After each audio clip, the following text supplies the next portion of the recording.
Hi everyone, welcome to Mera Physio, a pan-India chain of physiotherapy clinics. इस video में आज हम बात करेंगे ऑस्टियोसार्कोमा के causes, sign and symptoms, risk factors, complications और फिर हम बात करेंगे ऑस्टियोसार्कोमा के डायग्नोसिस के बारे में। डायग्नोसिस में बेसिकली हम बात करेंगे कैसे ऑस्टियोसार्कोमा को डायग्नोस किया जा सकता है और कैसे डायग्नोसिस के बेसिस पे ऑस्टियोसार्कोमा को स्टेजेस में बांटा जाता है या स्टेजेस में डिवाइड किया जाता है, कैसे स्टेजिंग की जाती है, कौन कौन से ऐसे स्टेजेस होते हैं जिनको जानने के बाद डॉक्टर्स के लिए ट्रीटमेंट प्लान करना या ये गेस करना कि ये किस एक्सटेंट तक स्प्रेड हो सकता है वो इजी हो जाता है। अपने पिछले वीडियो में हमने बात किया था बोन की जनरल एनाटॉमी के बारे में, जिसमें हमने एपिफाइसिस, डायफाइसिस, पेरिओस्टियम, एंडोस्टियम, मेटाफाइसिस इनके बारे में हमने बेसिक बातें की थी। हमने ये भी देखा था कि ऑस्टियोसार्कोमा बेसिकली बोन का कैंसर है जो ग्रोथ फेज में सबसे ज्यादा होता है। चिल्ड्रन में, यंग एडल्ट्स, टीनेजर्स, इनमें ऑस्टियोसार्कोमा ज्यादा देखने को मिलता है। बेसिकली लॉन्ग बोन्स, जैसे हमारी बोन्स क्लासिफाइड थी long bone, short bone, sesamoid, irregular, तो इन टाइप ऑफ बोन्स में से सबसे ज्यादा लॉन्ग बोन्स में ऑस्टियोसार्कोमा देखने को मिलता है। लॉन्ग बोन्स में भी लोअर लिम्ब में ज्यादा देखने को मिलता है as compare to upper limb, या हम आर्म्स की बात करें तो। फिर हमने देखा था कि ऑस्टियोसार्कोमा को बेसिकली तीन पार्ट में डिवाइड किया गया था, हाई ग्रेड, इंटरमीडिएट और लो ग्रेड। सो हाई ग्रेड में हमने हाई ग्रेड के जो फीचर्स है वो हमने जाने, इंटरमीडिएट हमने उसके फीचर्स जाने और लो ग्रेड हमने उसके फीचर्स को जाना। हाई ग्रेड सबसे ज्यादा तेजी से स्प्रेड होता है और उसमें कुछ और मल्टीपल टाइप्स है, कॉन्ड्रोब्लास्टिक, फिब्रोब्लास्टिक। सो इस तरह के कुछ और टाइप्स हैं जिनमें से तीन टाइप्स ऐसे होते हैं जिनमें सबसे ज्यादा चांसेस होता है कि वो कैंसरस हो या ऑस्टियोसार्कोमा हो। इंटरमीडिएट ग्रेड का जो ऑस्टियोसार्कोमा है उसका जो ट्रीटमेंट रहता है वो ऑल्दो सिमिलर होता है लो ग्रेड ऑस्टियोसार्कोमा में। जो लो ग्रेड ऑस्टियोसार्कोमा होता है वो सबसे कम देखने को भी मिलता है और उसका जो ट्रीटमेंट ड्यूरेशन भी होता है वो कम होता है, और उसको जो स्प्रेड होने की जो टेंडेंसी होती है एक ऑर्गन से दूसरे ऑर्गन में, तो वो भी चांसेस कम होते हैं। तो अब पिछले वीडियो के रिवीजन, एक छोटे से रिवीजन के बाद अब हम इस वीडियो में आगे हम causes, sign and symptoms, risk factors, diagnosis के बारे में डिटेल में जानेंगे और समझेंगे।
जैसा कि हम जानते हैं कि ऑस्टियोसार्कोमा बेसिकली एक तरह का बोन कैंसर। सो मेन जो कॉज होता है वो होता है हमारा कैंसर, ऑस्टियोसार्कोमा का। अब कैंसर किन रीजन से होता है, आइए देखते हैं। कैंसर बेसिकली होता है हमारी म्यूटेशंस में। अगर जब हमारे सेल्स में डिफरेंट काइंड ऑफ म्यूटेशंस होते हैं, हमारे डीएनए जो जेनेटिक मटेरियल है उसमें चेंजेस होते हैं, और जो सेल्स हैं उनमें ओवर ग्रोथ या एबनॉर्मल ग्रोथ होने लगती है, वो बहुत रैपिडली ग्रो होने लगते हैं, तब कैंसर होता है। जो डीएनए है हमारा सेल के अंदर वो एक पैक्ड रहता है, और एक large number of individual genes होते हैं। जो जीन्स डिफरेंट फंक्शंस को परफॉर्म करते हैं, और वो अपने ही उनके डिफरेंट ग्रोथ नेचर होता है, डिफरेंट उनका डिवाइडिंग फैक्टर्स होते हैं।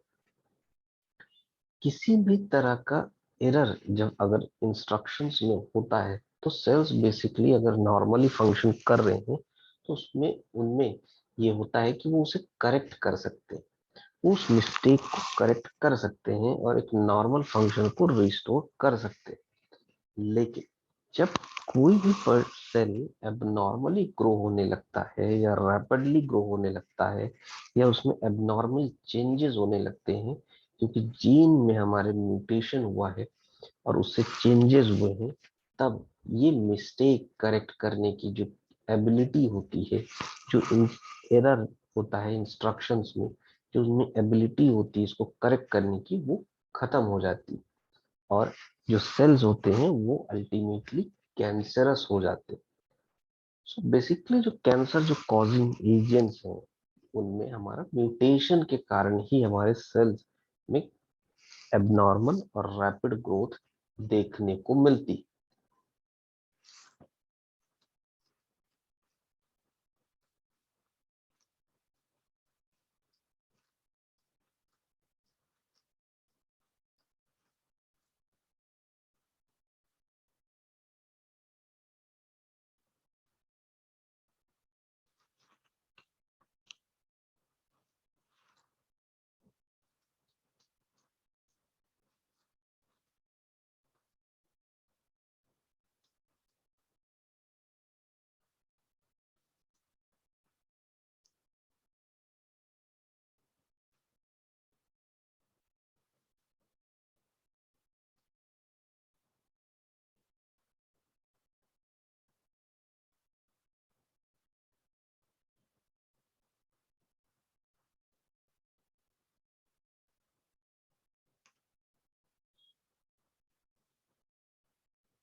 जीन म्यूटेशन से आखिर होता क्या है?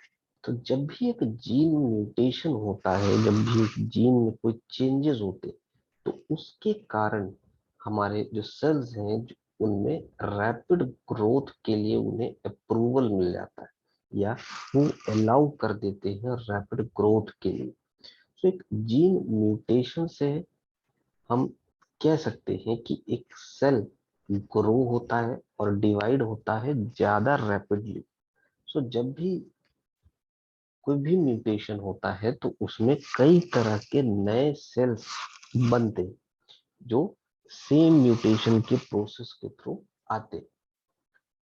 जीन म्यूटेशन जब भी होता है तो जो सेल्स होते हैं वो अपने ग्रोथ को रोक नहीं पाते, वो फेल हो जाते हैं अपने ग्रोथ को स्टॉप करने में। नॉर्मल सेल्स ये उनमें जानते हैं, नॉर्मल सेल्स ये जानते हैं कि कब उन्हें अपनी ग्रोथ को स्टॉप करना है। सो वो जब भी उनमें एक राइट नंबर अचीव कर लेते हैं, तो वो फिर उनकी ग्रोथ को अपने आप को स्टॉप कर देते हैं। लेकिन कैंसर सेल्स उनमें ये कंट्रोल नहीं रह पाता है, क्योंकि उनमें जो ट्यूमर सप्रेसर जीन्स होते हैं वो कंट्रोल नहीं हो पाते हैं, और वो ग्रोथ को अपनी स्टॉप नहीं कर पाते। सो म्यूटेशन अगर हुआ है ट्यूमर सप्रेसर जीन में, तो ये कैंसरस सेल्स को अलाउ करते हैं कि वो कंटिन्यू होते रहें ग्रोथ में, या एक्यूमुलेशन उनका होता ही रहे। सो अल्टीमेटली जो नंबर होता है, जो एबनॉर्मल इंक्रीज होते हैं, जो रैपिड इंक्रीज होते हैं, तो वो स्टॉप नहीं हो पाता, और इसी से मियोसिस माइटोसिस से उनका डिवीजन चलता ही रहता है। इस कंटिन्यूस डिवीजन के कारण ही,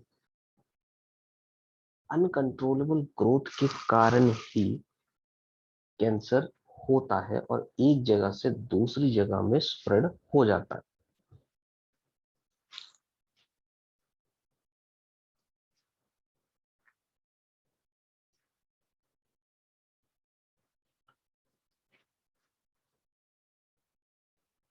जब भी किसी सेल में म्यूटेशन होता है, किसी जीन में म्यूटेशन होता है, तो उनमें जो करेक्टिंग नेचर की जो एबिलिटी होती है, वो डीएनए में जो होने वाले जो एरर है, उनमें जो मिस्टेक्स है, उनको जो करेक्ट करने की जो उनकी एबिलिटी होती है, वो खत्म हो जाती है। तो डीएनए रिपेयर जो हमारे जीन्स को करते हैं, उसमें कुछ एरर होता है, और जब भी म्यूटेशन होता है, तो इस एरर को करेक्ट करने की जो कैपेबिलिटी है वो खत्म हो जाती है, जिससे सेल्स और ज्यादा कैंसरस हो जाते हैं, और उनमें म्यूटेशन के कारण रैपिड ग्रोथ, एबनॉर्मल ग्रोथ, और बहुत तेजी से डिवीजन स्टार्ट हो जाता है।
जीन म्यूटेशन आखिर होता क्यों है?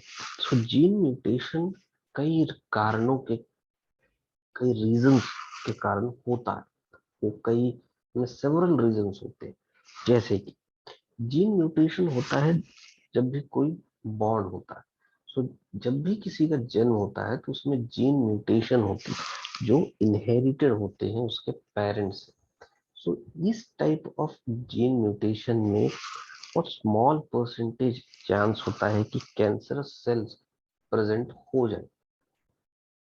So, और जो after birth, so basically gene mutations अगर आफ्टर बर्थ हो रहे, तो जीन म्यूटेशंस आफ्टर बर्थ अगर जीन म्यूटेशन हुए हैं जिनमें जो इनहेरिटेड नहीं है, तो अगर वो जैसे कोई स्मोकर है, कोई रेडिएशन से एक्सपोजर है, किसी पर्टिकुलर वायरस से एक्सपोज हुआ, किसी कैंसर कॉजिंग केमिकल से एक्सपोज हुआ, ओबेसिटी, हार्मोनल चेंजेस है, या क्रोनिक इन्फ्लेमेशन है, या लैक ऑफ एक्सरसाइज है, सो इन सब फैक्टर्स से बेसिकली जीन म्यूटेशंस रेगुलेट होते हैं। कोई पर्सन अगर सेडेंटरी लाइफस्टाइल में है, उसकी कोई एक्सरसाइज नहीं है, फास्ट फूड ईटिंग हैबिट्स बहुत ज्यादा है, उसमें किसी तरह की कोई भी डाइट प्रॉपर नहीं है, वो स्मोकर है, अल्कोहल कंजम्पशन है, किसी रेडिएशन से अगर एक्सपोज हो रहा है, वायरस से के कांटेक्ट में आ गया है, और उसका इम्यून सिस्टम अगर बहुत वीक है, तो ऐसे पर्सन्स में ये देखने को मिलता है कि उनमें जीन म्यूटेशंस ज्यादा होते हैं। ये कुछ ऐसे फोर्सफुल फैक्टर्स होते हैं जिनमें जीन म्यूटेशंस रिस्पॉन्सिबल होते हैं। जीन म्यूटेशंस जनरली ऑकर करते हैं फ्रिक्वेंटली, जो नॉर्मल सेल ग्रोथ में होते हैं, लेकिन वो एक मैकेनिज्म होती है जिसमें वो रिकॉग्नाइज करते हैं कि कोई मिस्टेक हुई है। अगर वो मिस्टेक को रिकॉग्नाइज कर लेते, तो वो उस मिस्टेक को रिपेयर कर सकते हैं, करेक्ट कर सकते हैं। ओकेजनली ये मिस्टेक मिस्ड हो जाती है। जब ये मिस्टेक्स मिस्ड होने लगती हैं एक सेल से,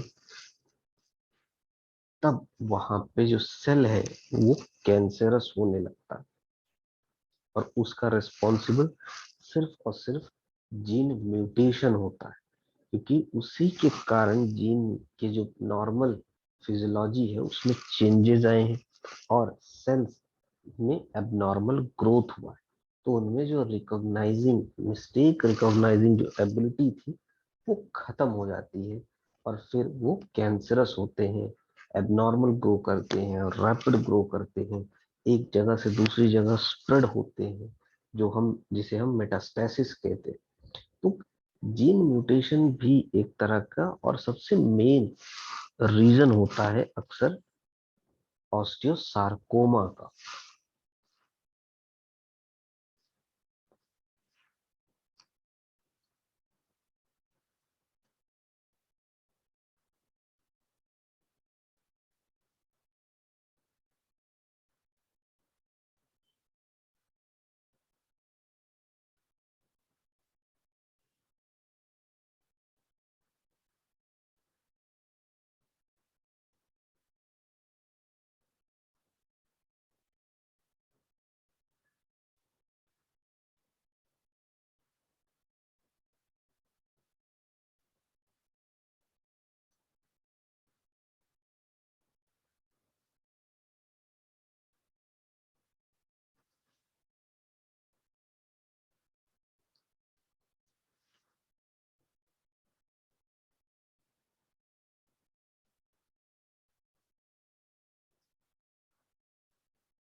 सो एक अगर हम समरी में बात करें कि ऑस्टियोसार्कोमा का कॉज क्या होता है, तो उसका मेन कॉज होता है कैंसर। और अगर हम एक समराइज करें कि कैंसर की क्या कॉजेज हो सकते हैं, तो उसमें कुछ मल्टीपल फैक्टर्स होते हैं। जैसे जीन म्यूटेशन हो सकता है एक फैक्टर, लाइफस्टाइल, इसमें पुअर ईटिंग पैटर्न है, अनहेल्दी ईटिंग पैटर्न है, लैक ऑफ स्लीप है, कोई एक्सरसाइज नहीं है, और साथ ही स्मोकिंग या अल्कोहल जैसी चीजें इन्वॉल्व।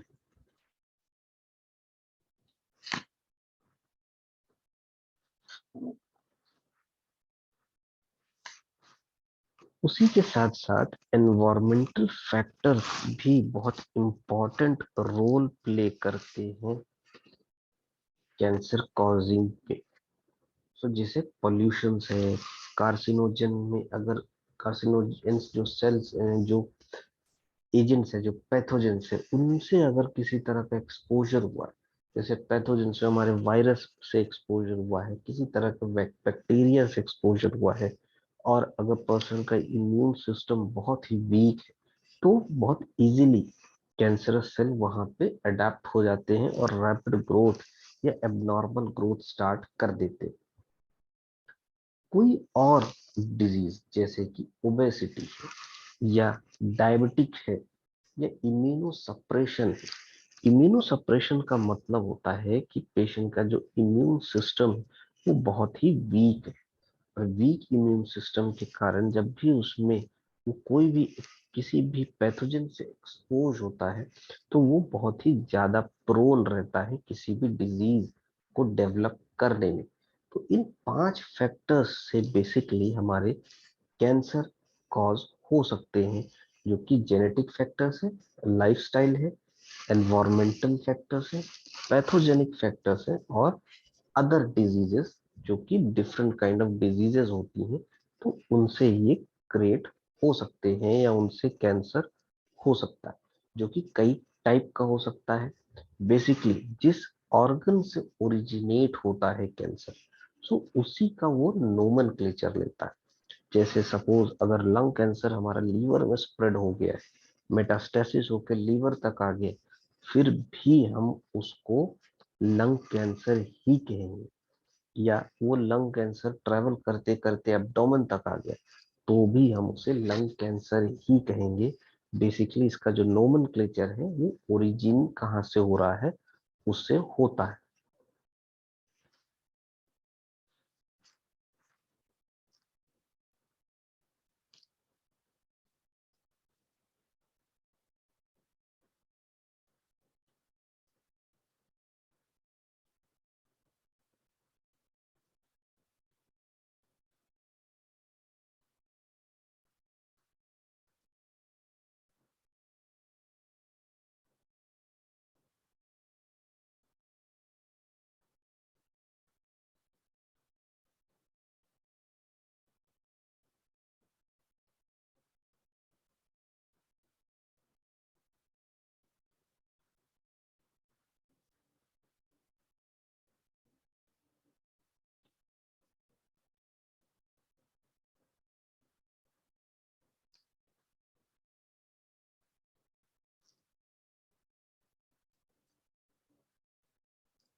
अगर हम ऑस्टियोसार्कोमा की बात करें, स्पेसिफिक ऑस्टियोसार्कोमा की बात करें, तो ये क्लियर नहीं है कि एग्जैक्टली क्या ऑस्टियोसार्कोमा कॉज करता है। डॉक्टर ये जानते हैं कि ये एक तरह का कैंसर का फॉर्म है, जो कुछ जब भी सेल में कुछ एबनॉर्मल ग्रोथ होती है, जब भी सेल में कोई भी एबनॉर्मल चीज होती है जिससे वो एबनॉर्मली ग्रो होने लगता है या रैपिड ग्रो होने लगता है, तो उसके कारण बोन में चेंजेस होते हैं।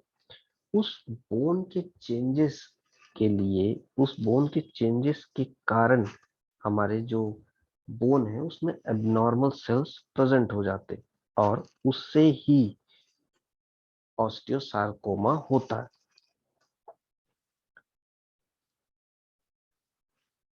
ऑस्टियोसार्कोमा बिगिन होता है बेसिकली एक हेल्दी बोन में, जिसमें जो सेल है वो डेवलप कर जाता है चेंजेस में। यानी कि जब हमारे डीएनए में जब चेंजेस होते हैं तो उसमें भी चेंजेस होने लगते हैं। एक सेल के डीएनए में कई तरह के इंस्ट्रक्शंस होते हैं कि वो कौन कौन से फंक्शंस को परफॉर्म करेंगे। तो जब चेंजेस होते हैं उससे जो सेल है उनमें बोन बनने, नए बोन बनने की प्रोसेस स्टार्ट हो जाती है, जहां पे उसकी जरूरत नहीं है, फिर भी बोनी मटेरियल या बोने चेंजेस होना स्टार्ट हो जाते हैं। इस बोने मटेरियल या बोने चेंजेस के कारण वहां पे एक मास, एक ट्यूमर डेवलप हो जाता है, जो कि पुअरली फॉर्म्ड होता है, जो कि नए बोन की तरह डेवलप होता है, और वो एक हेल्दी बोन को इन्वेड कर लेता है और वो डिस्ट्रॉय कर देता है हमारे हेल्दी बॉडी टिश्यूज को।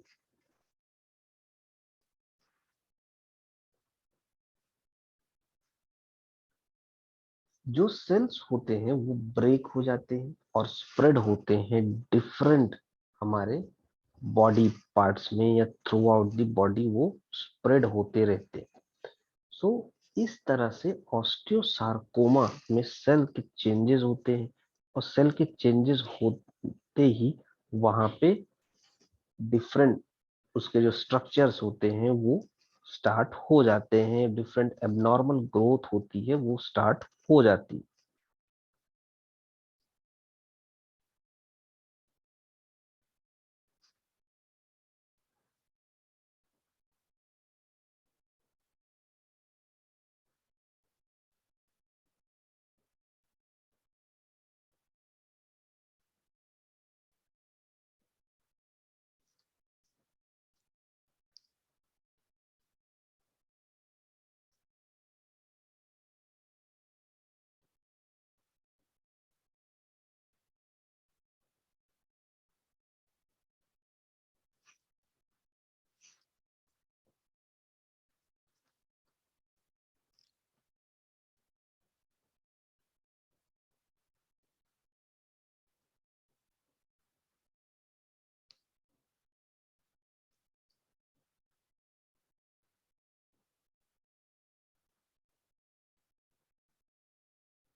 सो अगर हम ऑस्टियोसार्कोमा के कॉजेस को डिफरेंट तरीके से हम क्लासिफाई करें या डिफरेंट तरीके से हम सम अप करें, तो हमें ये देखने को मिलता है कि जब ग्रोथ स्पर्ट होता है प्यूबर्टी में तब होती है, जब किसी रेडिएशन से एक्सपोज्ड होते हैं तब होती है, जी जेनेटिक म्यूटेशंस जब होते हैं तब होती है, किसी भी सिंड्रोम के कारण, जैसे रोथमन थॉमसन सिंड्रोम है, इसमें हो सकती है, पेजिट्स डिजीज इनके कारण हो सकते हैं, कोई भी वायरस के एक्सपोजर में अगर आया है पेशेंट तो उसके कारण हो सकते हैं, कार्सिनो कार्सिनोजेनिक केमिकल्स के एक्सपोजर में अगर पेशेंट है तो उसके कारण भी ऑस्टियोसार्कोमा हो सकता है। तो बेसिकली ऑस्टियोसार्कोमा के लिए कुछ ये फैक्टर्स, कुछ 6-7 फैक्टर्स रिस्पॉन्सिबल होते। म्यूटेशंस बेसिकली अगर P53 जीन में हो रहा है तो उससे ये ज्यादा चांसेस होता है कि उसमें ऑस्टियोसार्कोमा डेवलप हो जाए।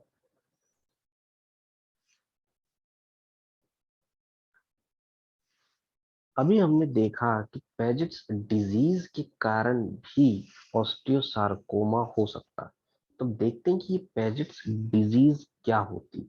सो Paget's disease of bone basically एक क्रोनिक डिजीज होती है स्केलेटन की। जब भी एक एक हेल्दी बोन होती तो उससे एक प्रोसेस होती है जिसे हम कहते हैं रीमॉडलिंग, जो ओल्ड पीसेस ऑफ बोन जो होती है उनको रिमूव करता है और उसमें रिप्लेसमेंट होता है नई बोन से या फ्रेश बोन से। सो पेजेट्स डिजीज में ये जो प्रोसेस है, ये इसका जो बैलेंस है वो शिफ्ट हो जाता है, जिसमें न्यू बोन जो ग्रोथ होती है वो एबनॉर्मल शेप की होती है, वीक होती है या ब्रिटल, ये बहुत कमजोर होती है। तो पेजेट्स डिजीज बेसिकली जिसमें हमारा जो रीमॉडलिंग का जो प्रोसेस है वो प्रॉपर नहीं होता। जो नई बोन ग्रो होती है वो प्रॉपर नहीं होती है, वो प्रॉपर शेप में नहीं होती। Piaget's disease basically most ऑफनली older person में देखने को मिलती, और ये बहुत ही कम लोगों में भी होती है। पूरे पॉपुलेशन की अगर हम बात करें तो 2 to 3% लोगों में ही पेजेट्स डिजीज देखने को मिलती, जो कि जनरली ओवर द एज यानी कि 55 इयर्स के एबव वाले पेशेंट्स में ही हमें ज्यादातर पेजेट्स डिजीज देखने को मिलती।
एक नॉर्मल बोन में जो प्रोसेस हमने बात की कि उसमें रीमॉडलिंग होती जो कि एवरी डे होती, तो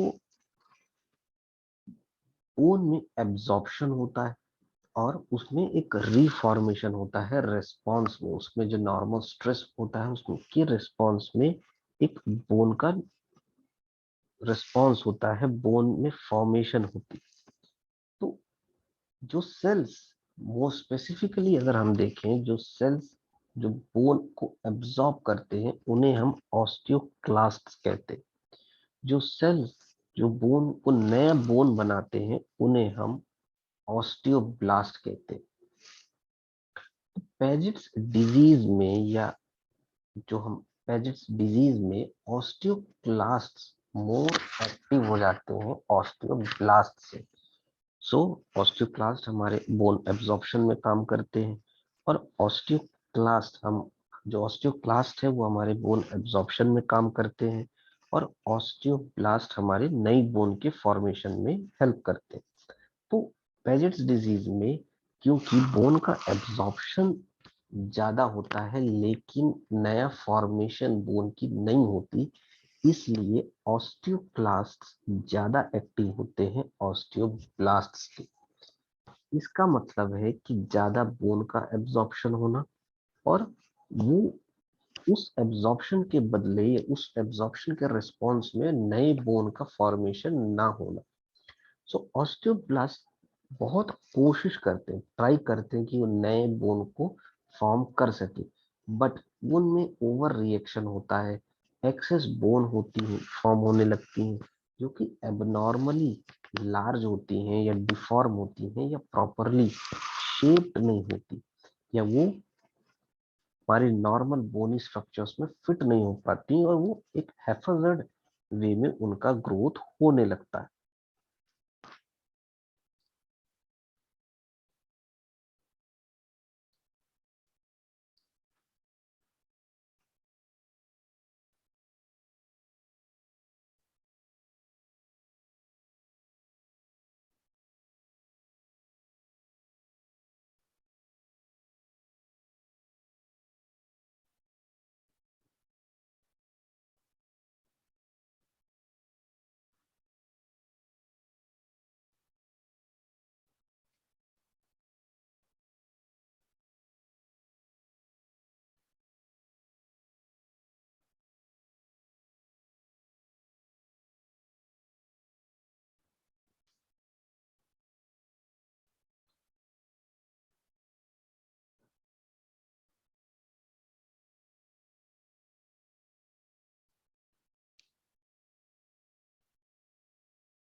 अभी तक हमने बात किया कि ऑस्टियोसार्कोमा के कॉजेस क्या क्या होते। अब हम बात करते हैं साइन एंड सिम्टम्स के बारे में, यानी ऑस्टियोसार्कोमा के साइन और सिम्टम्स क्या क्या होते हैं, किन सिम्टम्स से हम ये कह सकते हैं कि पर्सन को ऑस्टियोसार्कोमा है। सो जो मोस्ट कॉमन सिम्टम देखने को मिलता है पेशेंट्स में वो होती है बैक पेन या टेंडरनेस। एक मास एक लंप देखने को मिलेगा जो कि टेंडर हो सकता है, जो कि वार्म इन, जब हम उसे टच करेंगे तो वार्म फील होगा, और वो स्किन में हमें फील हो सकता है, जो कि बेसिकली एक तरह का ट्यूमर होता है। स्वेलिंग या रेडनेस देखने को मिल सकती है हमारे साइट में, जहां पे हमें जहां पे ट्यूमर ग्रोथ है वहां पे स्वेलिंग देखने को मिल सकती है, वहां पे हमें रेडनेस देखने को मिल सकती है। जब भी आर्म को लिफ्ट करें, जैसे हमने देखा कि ऑस्टियोसार्कोमा यानी कि हमारा जो बोनी कैंसर है, तो वो हमारे आर्म्स में हो सकता है या हमारे लेग्स में हो सकता है, जो कि बेसिकली लॉन्ग बोन्स में होता है। तो जब भी हम कोई लिफ्ट कर रहे हैं, अपने आर्म्स को लिफ्ट कर रहे हैं, किसी चीज को लिफ्ट कर रहे हैं, तो अगर हम ऑस्टियोसार्कोमा हमारे आर्म्स में है तो उससे उसमें पेन होता है। अगर सार्कोमा हमारे लेग्स में है तो हमारा जो गेट पैटर्न है वो चेंज हो जाता है और लिंपिंग गेट, यानी कि मूवमेंट में वॉक करते समय लिंपिंग मूवमेंट होने लगते हैं।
इसी के साथ इन सिम्टम्स के साथ लिमिटेड मूवमेंट, यानी कि अगर ये हमारे जॉइंट्स को इफेक्ट कर रहे हैं तो हमारे जो मूवमेंट्स है वो भी रेस्ट्रिक्ट हो जाते हैं, वो भी लिमिट हो जाते हैं। और क्योंकि बोनी कैंसर है, इन्फेक्शन प्रेजेंट होता है, इसलिए कई बार अनएक्सप्लेन्ड फीवर भी देखने को मिलता है, बोन में ब्रेक देखने को मिल सकता है।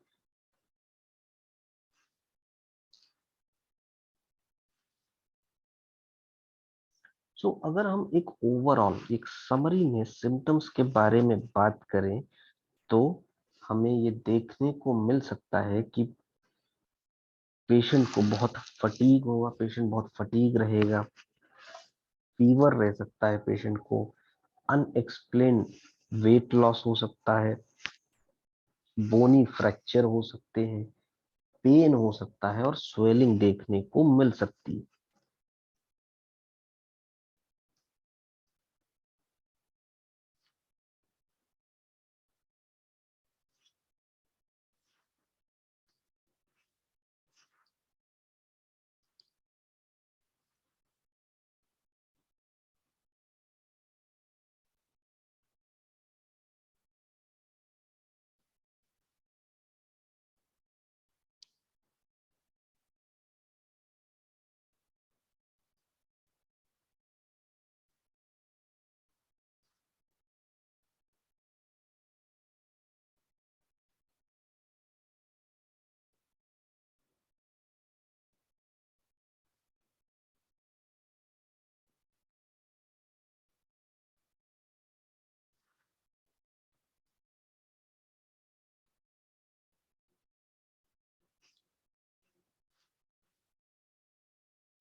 साइन एंड सिम्टम्स के बाद अब हम बात करते हैं रिस्क फैक्टर्स के बारे में। सो बेसिकली ऑस्टियोसार्कोमा के लिए लाइफस्टाइल ही एक तरह के रिस्पॉन्सिबल फैक्टर्स होते हैं, और लाइफस्टाइल रिलेटेड फैक्टर्स ही रिस्पॉन्सिबल होते, क्योंकि ऑस्टियोसार्कोमा बेसिकली एक तरह का कैंसर है। सो कैंसर के लिए हमारे जो लाइफस्टाइल है वो बहुत ज्यादा रिस्पॉन्सिबल होती।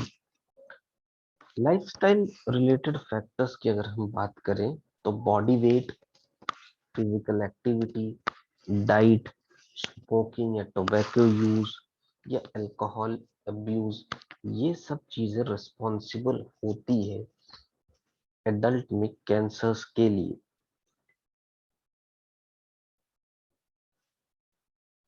लेकिन ये factors over the year influence करती हैं, यानी कि कई सालों बाद ये इन्फ्लुएंस करती हैं।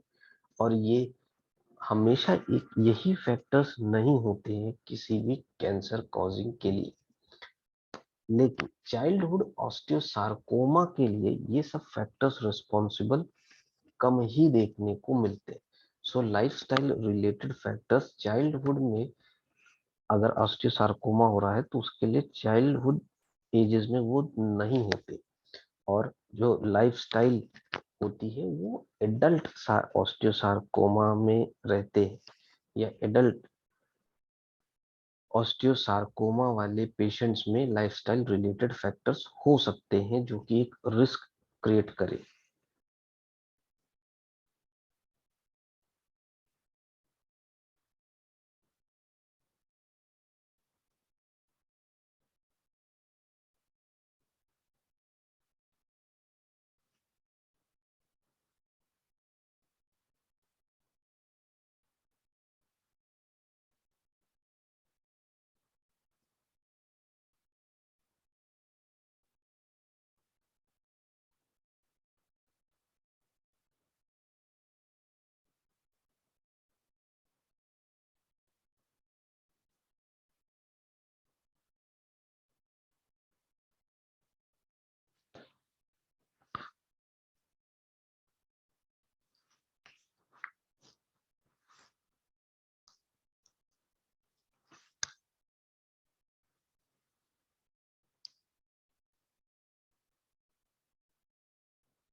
इन सब फैक्टर्स के अलावा जैसे कि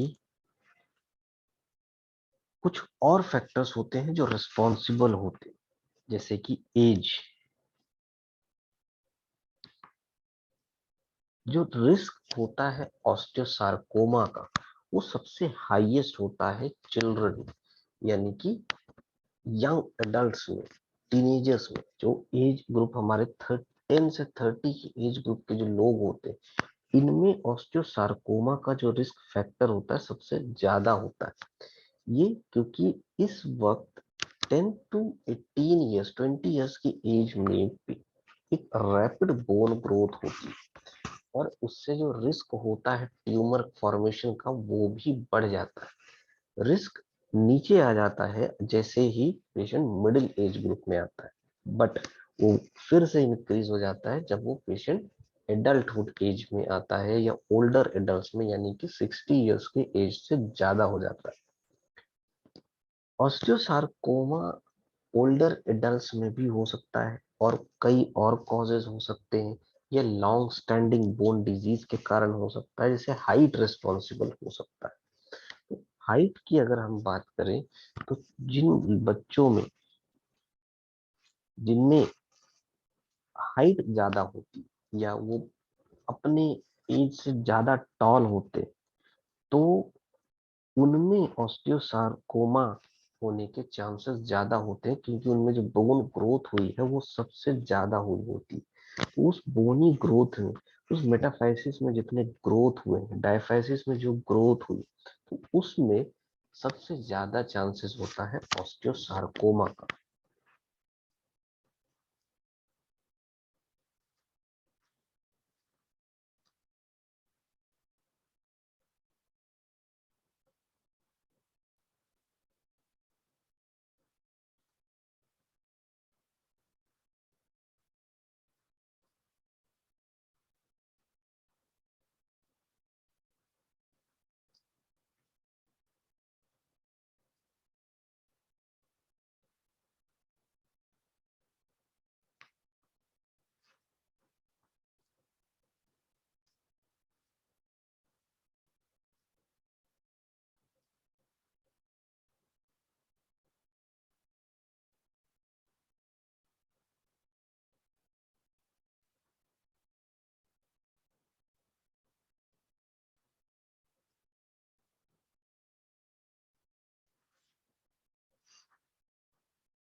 तीसरा जो फैक्टर रिस्पॉन्सिबल होता है ऑस्टियोसार्कोमा का, वो है जेंडर। सो ऑस्टियोसार्कोमा बेसिकली वुमन में कम देखने को मिलता है, यानी कि फीमेल्स में कम देखने को मिलता है, मेन में ज्यादा देखने को मिलता है। सो ऑस्टियोसार्कोमा ज्यादा कॉमन होता है मेल में, क्योंकि फीमेल में जो डेवलप होता है वो स्लाइटली अर्लियर होने लगता है, लेकिन पॉसिबली उनमें जो ग्रोथ स्पर्ट होती है वो जल्दी होती है। उनमें वाइडनिंग होती है बोन्स की, बट इलोंगेशन प्रॉपर बहुत ज्यादा नहीं होती, इसलिए मेल में ये ज्यादा कॉमन होता है। रेस या इथनिसिटी। सो चौथा फैक्टर हमारा है रेस या इथनिसिटी। सो जैसे अगर हम यूनाइटेड स्टेट्स की बात करें तो ऑस्टियोसार्कोमा स्लाइटली अफ्रीकन अमेरिकन में ज्यादा देखने को मिलता है एज कंपेयर टू लेटिनोस, जो कि व्हाइट्स में।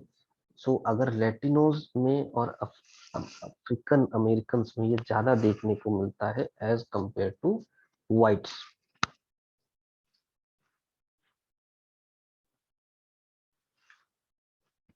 रेडिएशन टू बोन्स, जिनमें जिन लोगों में पहले जो रेडिएशन थेरेपी यूज की गई हो, कोई दूसरे तरह का कैंसर को ट्रीट करने के लिए या किसी और मेडिकल कंडीशंस के लिए, तो उनमें ये चांसेस होता है कि लेटर स्टेज ऑफ लाइफ में उनमें ऑस्टियोसार्कोमा डेवलप हो, उस एरिया में जहाँ पे रेडिएशन का एक्सपोजर सबसे ज्यादा होता है। अगर यंग एज में उन बच्चों में या टीनेजर्स में रेडिएशन से उन्हें एक्सपोज किया गया है, तो उनमें और हायर डोज का रेडिएशन दिया गया है, तो उनका जो रिस्क होता है वो ऑलमोस्ट डबल हो जाता है।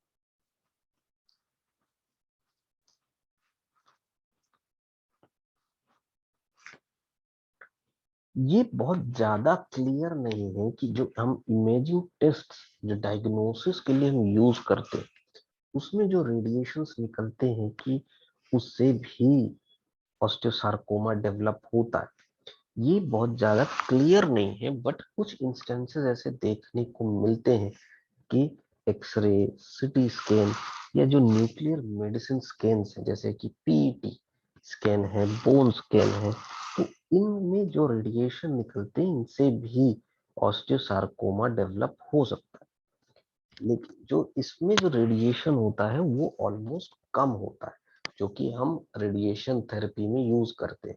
रेडिएशन थेरेपी में यूज होने वाली जो रेडिएशन है वो ऑलमोस्ट डबल होती है या ट्रिपल होती है।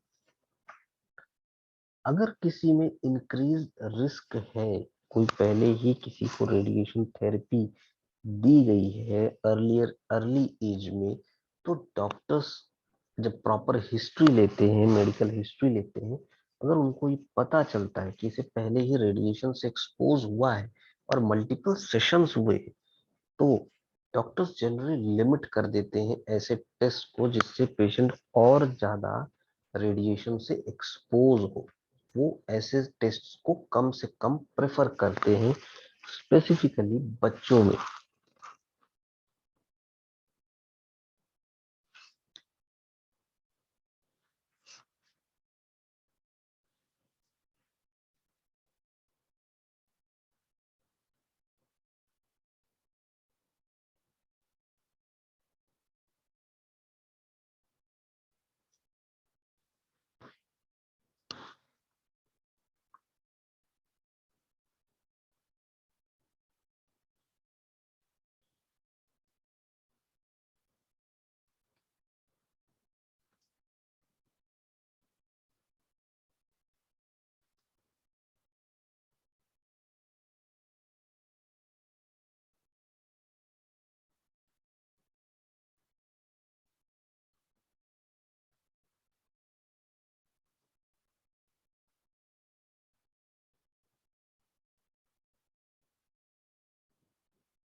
सर्टेन बोन डिजीजेस जैसे कि पेजेट्स डिजीज, जिसमें के बारे में हमने बात की, तो कुछ ऐसे लोग हैं जिनमें नॉन कैंसरस बोन डिजीज अगर पहले से ही प्रेजेंट, तो ऐसे पर्सन में रिस्क डबल हो जाता है कि वो ऑस्टियोसार्कोमा डेवलप कर ले। उनमें से एक डिजीज है पेजेट्स डिजीज। सो पेजेट्स डिजीज में ऑस्टियोक्लास्ट हमारे ज्यादा एक्टिव हो जाते हैं एज कंपेयर टू ऑस्टियोब्लास्ट। तो जो एबनॉर्मल जो टिश्यू फॉर्मेशन है वो ज्यादा होता है, लेकिन वहां पे नए बोन का फॉर्मेशन नहीं होता।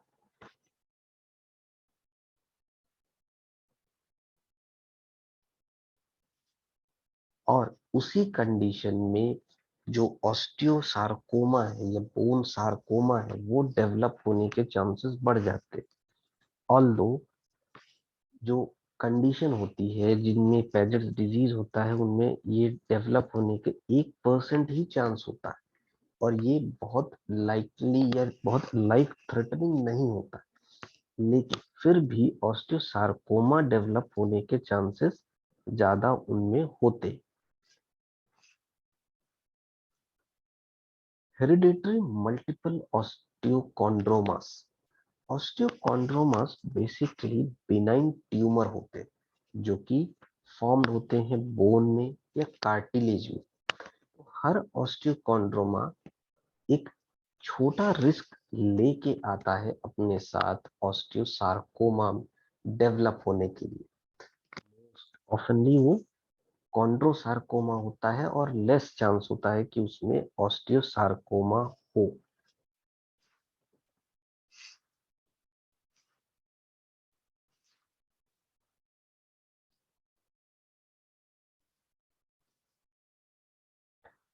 फाइब्रस डिस्प्लेजिया ये एक अनकॉमन कंडीशन है जिसमें हमारी जो बोन के सर्टेन पार्ट है जो ज्यादा फाइब्रस टिश्यूज बनाते हैं वो रिप्लेस होते हैं हमारे नॉर्मल बोन से।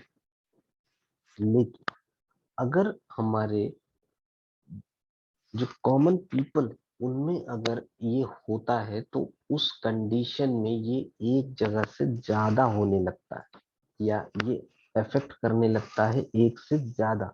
सो इस कंडीशन को ही कुछ बार इसे मैक्यूने अल्ब्राइट सिंड्रोम कहा जाता है। इसमें छोटा सा रिस्क होता है कि फाइब्रस डिस्प्लेसिया के कारण जो चेंजेस हुए हैं जिस एरिया में चेंजेस हुए हैं वो ऑस्टियोसार्कोमा में ट्रांसफॉर्म हो जाए। सो बेसिकली फाइब्रस डिस्प्लेसिया में कुछ ऐसे एरियाज होते हैं, कुछ ऐसे बोनी एरिया होते हैं जहां पे जरूरत से ज्यादा फाइब्रस टिश्यू या स्कार टिश्यू बनने लगते हैं। सो उनको रिप्लेस करते हैं हमारे बोन्स। तो ये जब भी फाइब्रस डिस्प्लेजिया होते हैं तो उनके साथ एक रिस्क जरूर होता है कि वो ऑस्टियोसार्कोमा में ट्रांसफॉर्म हो सकते हैं।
इनहेरिटेड कैंसर सिंड्रोम्स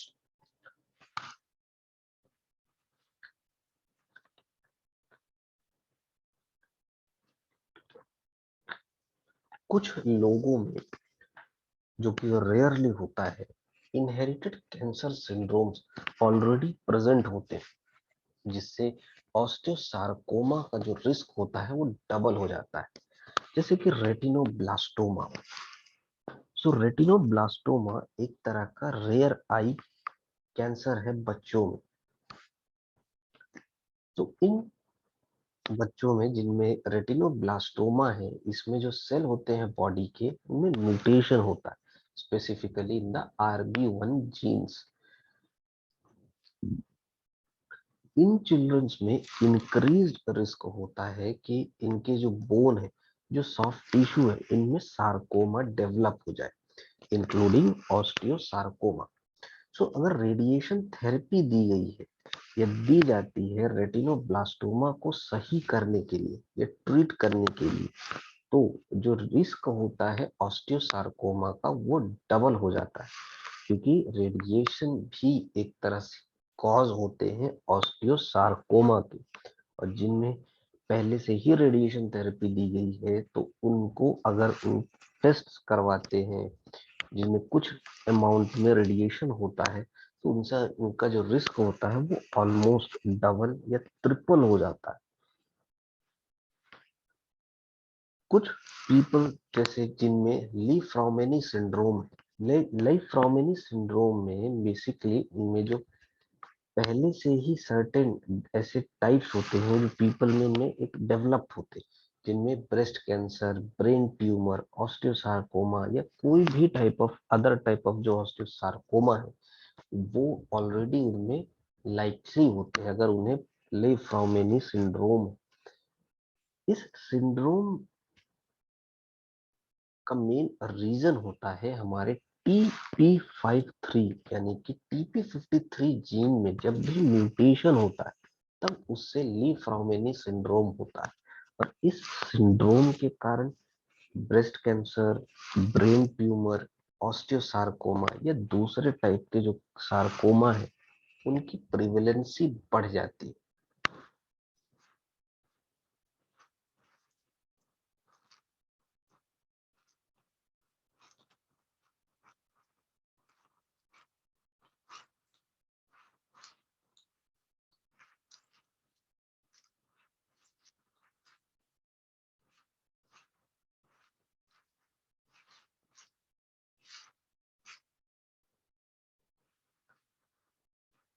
ऐसे बच्चे जिनमें रॉथमन थॉमसन सिंड्रोम है, जो कि बेसिकली REQL4 जीन के म्यूटेशन के कारण होता है। ऐसे बच्चे जिनमें रॉथमन थॉमसन सिंड्रोम है वो बेसिकली वो शॉर्ट हाइटेड होते हैं और उनमें स्किन और स्केलेटल प्रॉब्लम्स बनी रहती। तो ऐसे बच्चों में जिनमें RT सिंड्रोम है तो वो ज्यादा रिस्क होता है कि वो उनमें ऑस्टियोसार्कोमा डेवलप हो जाए।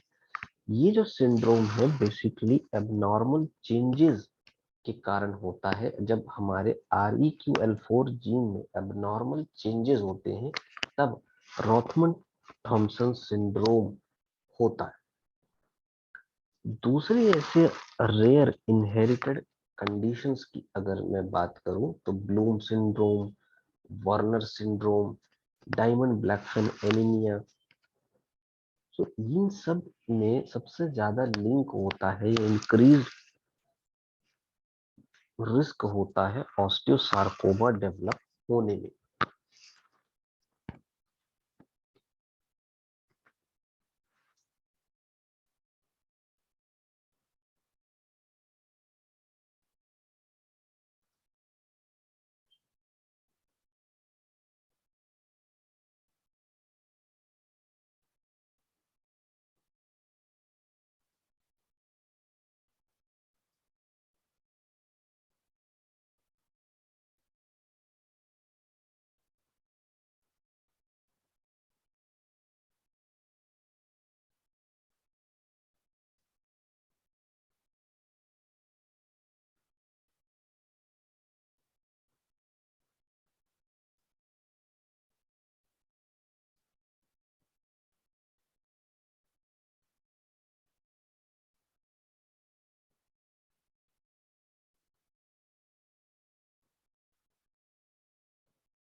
कॉम्प्लिकेशंस।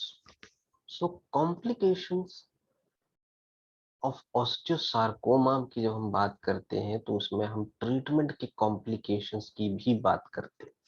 तो जब भी ऑस्टियोसार्कोमा होता है तो वहां के जो सेल्स होते हैं वो दूसरी एरिया में स्प्रेड हो सकते हैं। तो सबसे पहला जो कॉम्प्लिकेशन है कि जो कैंसर है वो स्प्रेड हो सकता है, मेटास्टेसिस हो सकता है।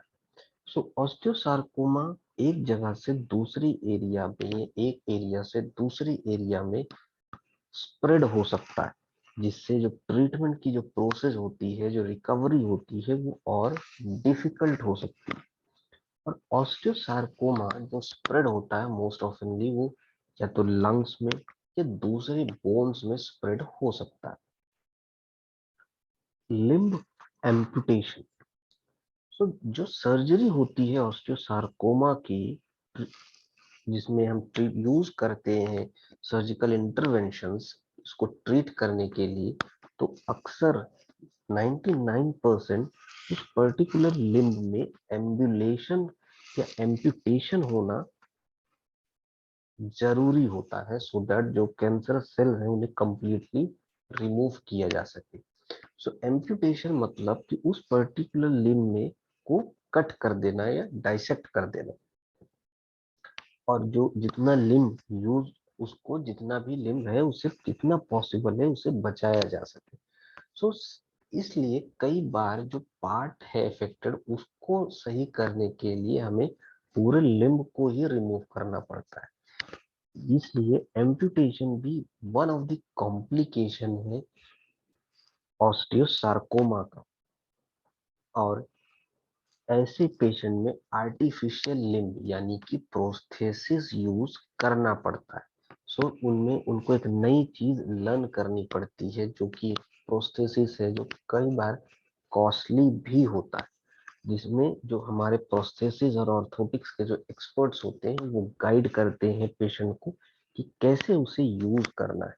प्रोस्थेसिस कॉस्टली भी होते हैं, इसलिए जो मनी एक्सपेंसेस होता है वो भी बढ़ जाता है पेशेंट का।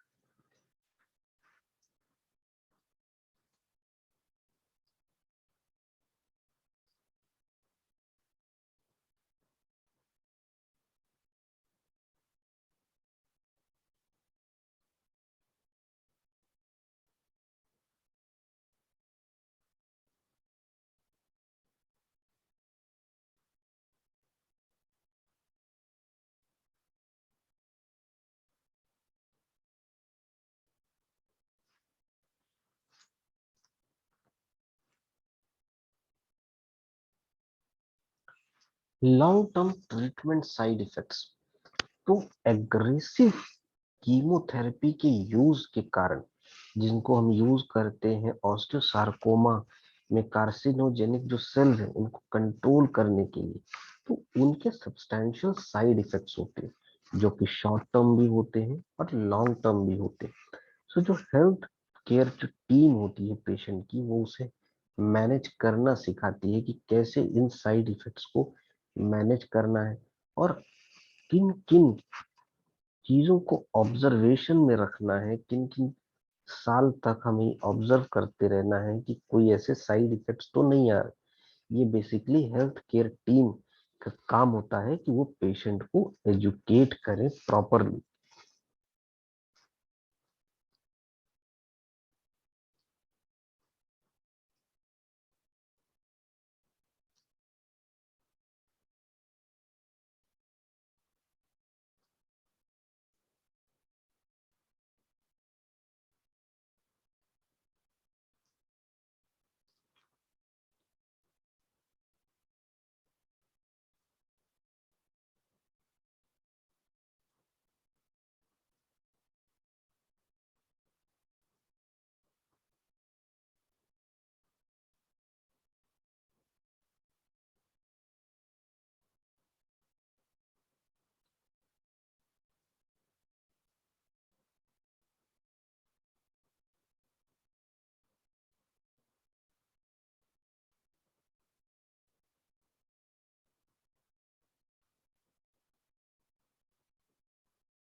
कॉजेस, साइन एंड सिम्टम्स और रिस्क फैक्टर्स के बाद अब हम बात करते हैं डायग्नोसिस के बारे में।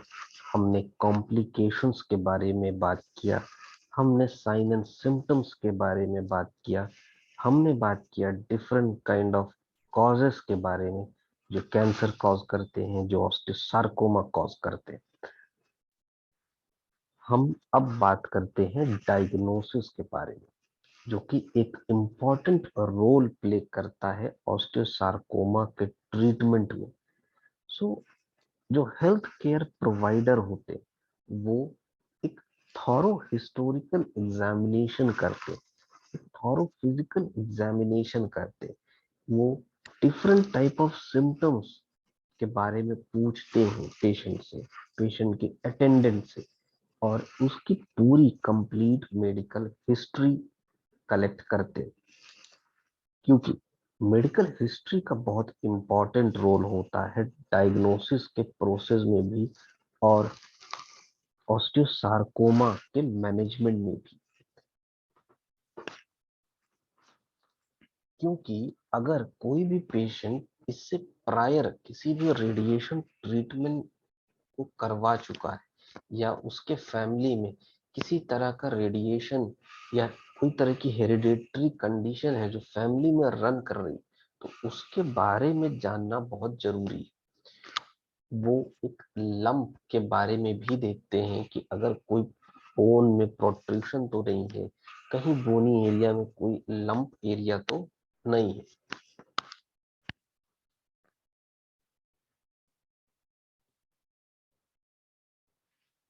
सो हेल्थ केयर प्रोवाइडर उसके बाद कुछ सर्टेन टेस्ट्स करते हैं, जिनसे वो डायग्नोसिस की तरफ अपना जो डायग्नोसिस है उसे कंफर्म करने की कोशिश करते हैं।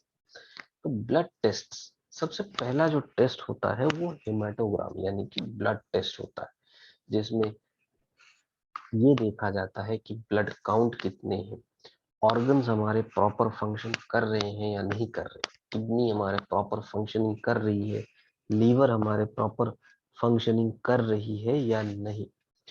इसके लिए, क्योंकि हम बोन ट्यूमर की बात कर रहे हैं, तो बोन ट्यूमर के लिए किसी स्पेसिफिक ब्लड टेस्ट नहीं होते। सो हम ब्लड टेस्ट से बेसिकली अपने जो डिफरेंट ऑर्गन्स है उनके बारे में जानते हैं, उनको हम देखते हैं कि उनमें कोई तरह का मेटाबॉलिक डिफेक्ट तो नहीं है, किसी तरह का मेटाबॉलिक ऐसी कंडीशन तो नहीं है जिससे उनमें प्रॉपर फंक्शनिंग ना हो रही हो।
एक्सरे, एक्सरे बेसिकली किया जाता है बोन की एबनॉर्मल ग्रोथ को देखने के लिए, को किसी तरह का कोई एबनॉर्मल ग्रोथ तो नहीं है, किसी तरह की मिस अलाइनमेंट तो नहीं है बोन्स की।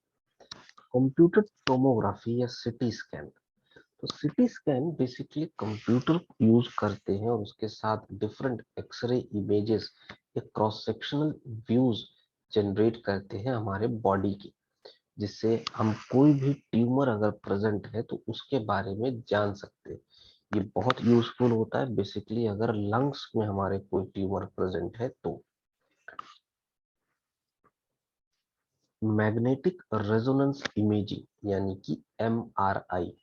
सो MRI बेसिकली यूज करते हैं लार्ज मैग्नेटिक वेव्स को, रेडियो वेव्स को और एक कंप्यूटर को, जिससे कि एक क्लियर इमेज जनरेट की जा सके डिफरेंट बॉडी के पार्ट्स की, जिसमें हम ऑर्डर कर सकते हैं डिटेल पिक्चर जो कि एक्सरे में अवेलेबल नहीं होते, क्योंकि एक्सरे में हम सिर्फ बोनी स्ट्रक्चर्स देख सकते हैं, कि अबनॉर्मेलिटी को देख सकते हैं, लेकिन सीटी स्कैन या MRI में डिटेल्ड पिक्चर देखने को मिलती। Bone scan. So bone scan में बेसिकली एक तरह का छोटा या रेडियो एक्टिव मटेरियल इंजेक्ट किया जाता है और फिर उसको एग्जामिन किया जाता है कि किसी तरह का कोई बोन डिसऑर्डर तो नहीं। Computer tomography, magnetic resonance imaging, bone scan और एक्सरे, इन सब को कराने से पहले पेशेंट की प्रायर मेडिकल हिस्ट्री बहुत जरूरी, क्योंकि अगर पेशेंट पहले ही रेडिएशन थेरेपी पेशेंट को दी गई है, मल्टीपल सेशन दिए गए हैं, तो इन टेस्ट को कराने से हमेशा बचना है या कम से कम करवाना, क्योंकि रेडिएशन के एक्सपोजर से ऑस्टियोसार्कोमा हो सकता है। अगर उसको पहले ही रेडिएशन से एक्सपोज किया गया है पेशेंट को, और फिर हम इन टेस्ट से उसे और ज्यादा एक्सपोज कर दें रेडिएशन से, तो उसमें और ज्यादा रिस्क डबल हो जाएगा कि वो ऑस्टियोसार्कोमा, अगर उसमें ना भी डेवलप होगा तो भी उसमें ऑस्टियोसार्कोमा डेवलप हो सकता है।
ET scan.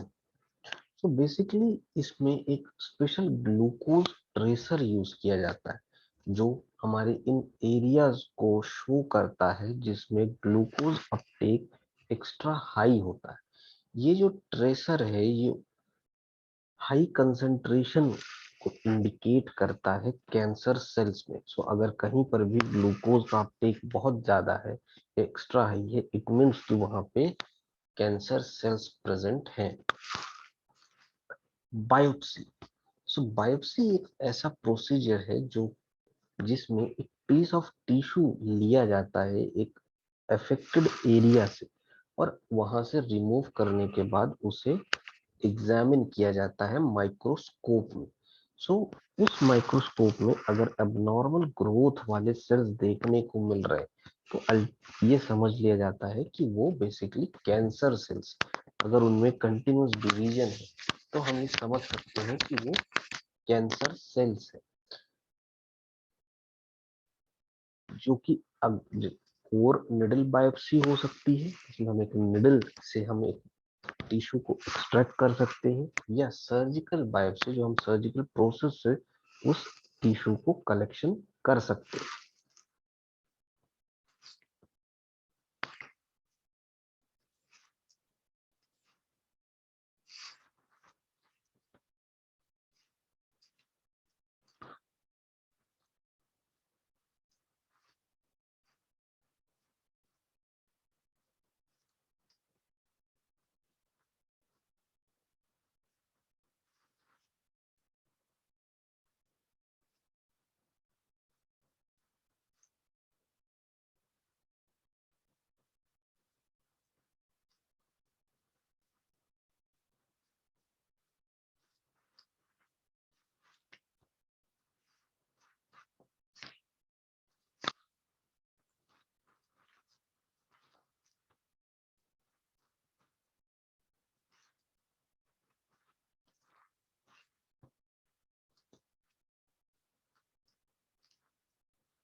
सो एक बार डायग्नोसिस हो गया है ऑस्टियोसार्कोमा का, तो उसके बाद नेक्स्ट स्टेप होता है कि किस एक्सटेंट तक कैंसर सेल्स स्प्रेड हो सकते हैं, या कि कहाँ या वो लोकलाइज्ड रह सकते हैं। इसी प्रोसेस को या इस एक्सटेंट को जानने की जो प्रोसेस होती है, इसी को हम स्टेजिंग कहते हैं।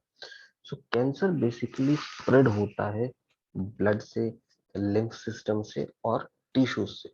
सो अगर, जैसे हमने पहले भी बात किया कि अगर कैंसर बेसिकली हमारे लंग से स्टार्ट हो रहा है और वो दूसरे जगह वो जा करके ट्रांसफर हो रहा है, और या बोन से कैंसर हमारा स्टार्ट हो रहा है लेकिन वो लंग में एंटर कर गया है, तो उसे हम स्टिल ऑस्टियोसार्कोमा ही कहेंगे, लंग कैंसर नहीं कहेंगे। तो जो बेसिक डायग्नोस्टिक टूल्स के बारे में हमने बात किया वो है हमारे x ray, computed tomography.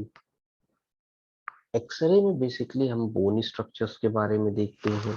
CT scan हम फिर से एक परफॉर्म करते हैं, लेकिन ये ध्यान रखना है कि अगर रेडिएशन से पहले ही या पेशेंट पहले ही रेडिएशन से एक्सपोज रहा है तो इस टेस्ट को कम से कम हो। तो सिटी स्कैन परफॉर्म करने के लिए या हमारे लंग्स को इवेल्युएट करने के लिए सिटी स्कैन एक सबसे बेस्ट ऑप्शन होता है।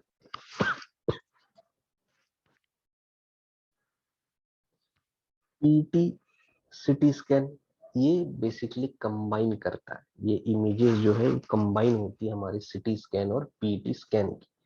एमआरआई, एक एमआरआई हमें वापस से जरूरी होती है करवाना जब हम सिटी स्कैन, जब हमारा डायग्नोसिस हो गया है और स्टेजिंग की हम जब हम स्टेजिंग की बात करते हैं तो एक डिटेल्ड पिक्चर जानना बहुत जरूरी होता है, सो दैट कैंसर के साइट्स को लोकेट किया जा सके। बोन स्कैन,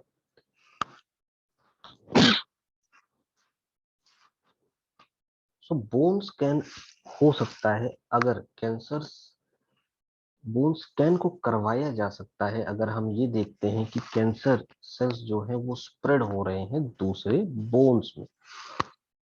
सो इन टेस्ट्स को बेसिकली हम परफॉर्म इसलिए करते हैं सो दैट हम स्टेजिंग के बारे में जान सकें या किस एक्सटेंट तक ऑस्टियोसार्कोमा स्प्रेड हो सकता है।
ऑस्टियोसार्कोमा स्टेजेस, सो जैसे ही डायग्नोस हो गया है, हम स्टेजिंग की प्रोसेस को जानने शुरू करते हैं, तो डॉक्टर्स कई एक फॉर्मल स्टेजिंग सिस्टम यूज करते हैं जो डिटेल में एक्सप्लेन करता है कि ऑस्टियोसार्कोमा के स्प्रेड होने का एक्सटेंट कितना है।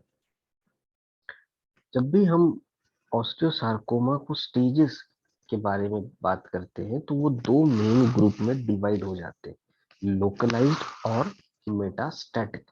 सो इन दो ग्रुप्स में डिवाइड करके हम सब स्टेजेस को जान सकते हैं, हम सब स्टेजेस के बारे में बात कर सकते हैं।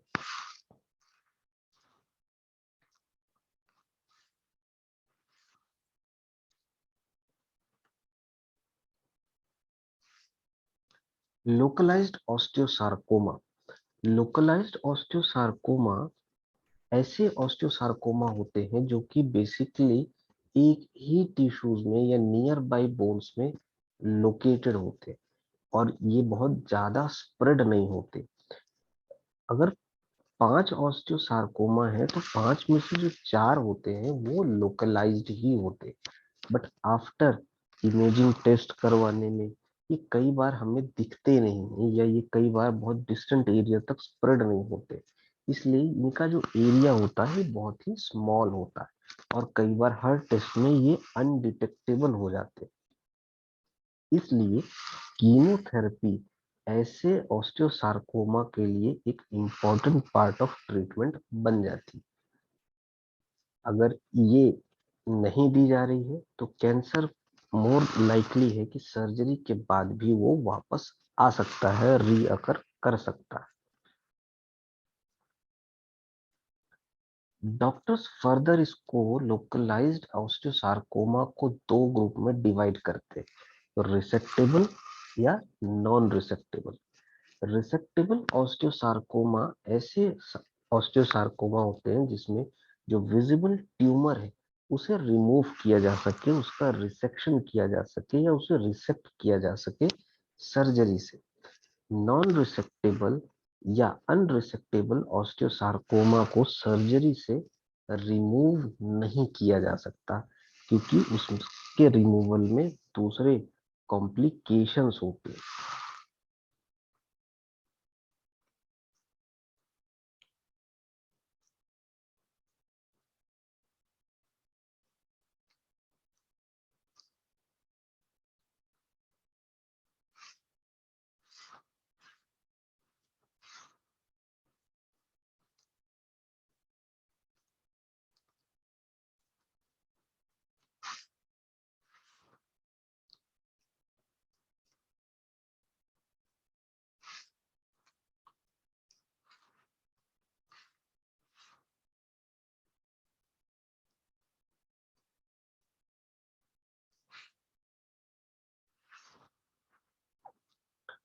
Metastatic osteosarcoma.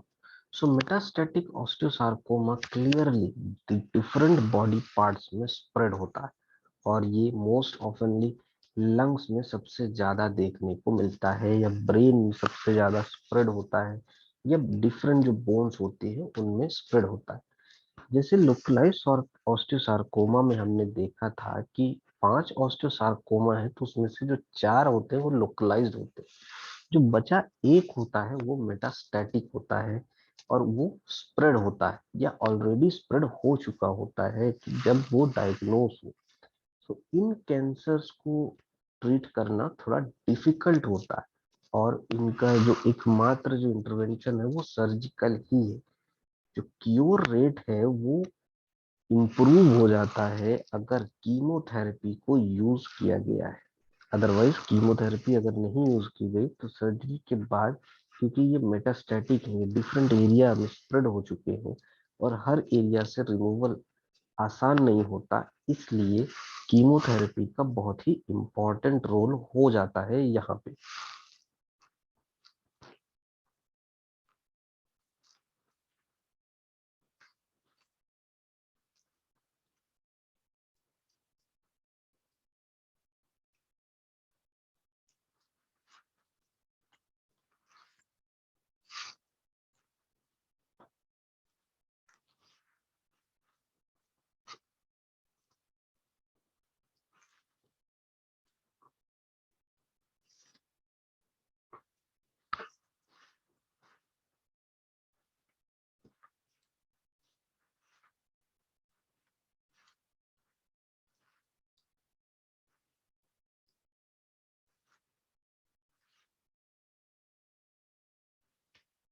Musculoskeletal tumour society यानी कि MSTS स्टेजिंग सिस्टम, ये एक कॉमनली यूज्ड सिस्टम है जिसको हम एनकिंग सिस्टम भी कहते हैं। ये बेसिकली 3 पीसेस ऑफ इंफॉर्मेशन में हम स्टेज करते हैं। जो ग्रेड यानी कि जी होता है ट्यूमर में, कि कितना वो एक्सटेंट है, कितना ग्रो कर रहा है या कितना स्प्रेड कर रहा है।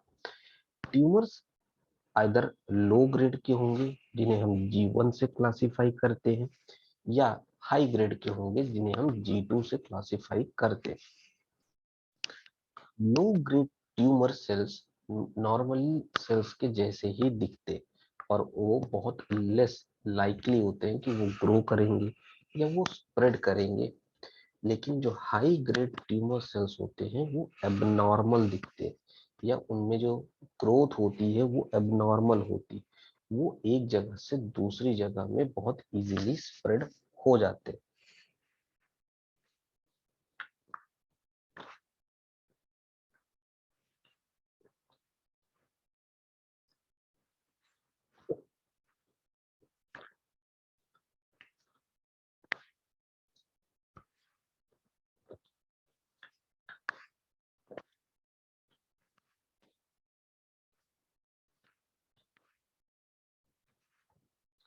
एक्सटेंट ऑफ ट्यूमर यानी कि टी जो क्लासिफाई किए जाते हैं इंट्रा कंपार्टमेंटल या एक्स्ट्रा कंपार्टमेंटल।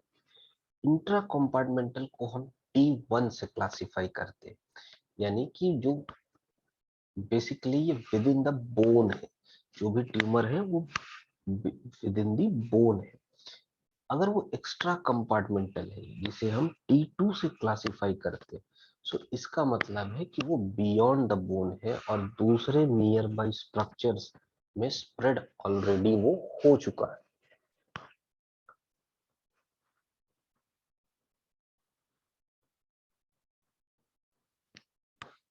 अगर ट्यूमर में मेटास्टेसिस हो गया है जिसे हम M से क्लासिफाई करते हैं, इट मींस वो नियर बाई एरियाज में स्प्रेड हो चुका है, आइदर लिम्फ नोड में या डिफरेंट ऑर्गन्स में। ट्यूमर्स जो लिम्फ नोड या अदर ऑर्गन्स में स्प्रेड नहीं होते उन्हें हम कंसिडर करते हैं M0, और जो स्प्रेड हो जाते हैं उन्हें हम डिनोट करते हैं M1 से। इन फैक्टर्स को कंबाइन करने के बाद एक ओवरऑल स्टेज मिलती है हमें, जो कि हम रोमन न्यूमरल्स फ्रॉम 1 to 3 में इन्हें क्लासिफाई करते। स्टेज 1 और जो स्टेज 2 होती है वो फर्दर क्लासिफाइड होती है ए और बी में। ए का मतलब इंट्रा कंपार्टमेंटल ट्यूमर और बी का मतलब एक्स्ट्रा कंपार्टमेंटल ट्यूमर्स होता है।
कुछ इस चार्ट में जैसा हमें दिख रहा है हम इसे डिफरेंट स्टेजेस में बांट सकते हैं।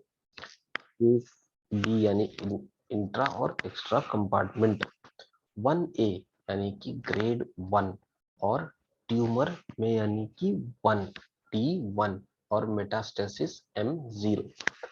1B में ग्रेड 1 ट्यूमर 2 यानी कि T2 और मेटास्टेसिस M0। M0 का मतलब है कि वो स्प्रेड नहीं हुआ है।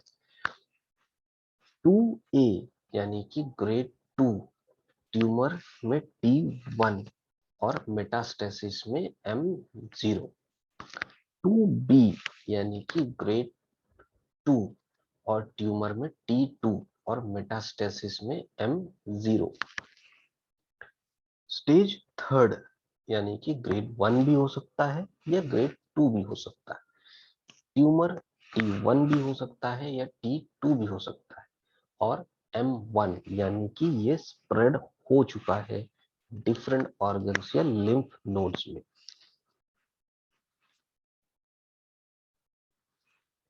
इन समरी अगर हम बात करें तो हाई ग्रेड का मतलब कि लोकलाइज ट्यूमर यानी जो है उन्हें हम स्टेज 2 से क्लासिफाई करते। लो ग्रेड यानी कि लोकलाइज्ड जो ट्यूमर है उन्हें हम स्टेज 1 से क्लासिफाई करते। मेटास्टैटिक ट्यूमर रिगार्डलेस कि किस ग्रेड के हैं उन्हें हम स्टेज 3 से क्लासिफाई करते हैं क्योंकि वो ऑलरेडी स्प्रेड हो चुके।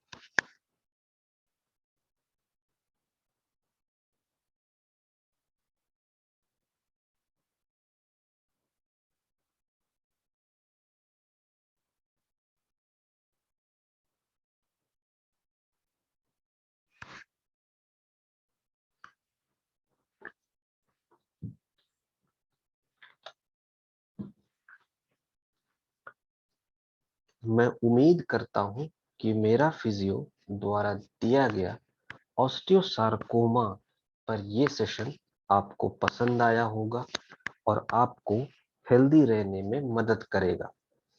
इसी के साथ ये वीडियो यहीं पर समाप्त करते हैं। धन्यवाद।